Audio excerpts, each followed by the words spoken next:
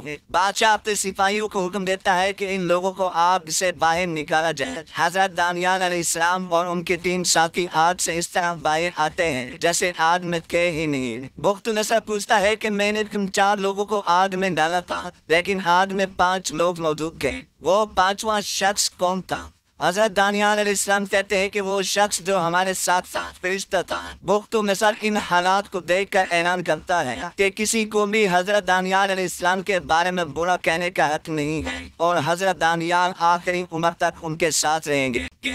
اس واقعے کو سالوں گزر جاتے ہیں اور بخت نصر بابل میں اس دنیا سے چلا جاتا ہے، اور جب حضرت دانیال علیہ السلام کی وفات کا زمانہ قریب آیا تو خداوند متعال نے حکم دیا نور و حکمت خداوندی کو اپنے فرزند کو سپرد کر دو اور اس کو اپنا خلیفہ بنا دو۔ چنانچہ انہوں نے تعمیر ارشاد باری تعالیٰ کر دی۔ اس کے بعد حضرت دانیال علیہ السلام کا بھی انتقال ہو گیا اور وہ وہیں بابل میں بے مقام سوس دفن ہوئے۔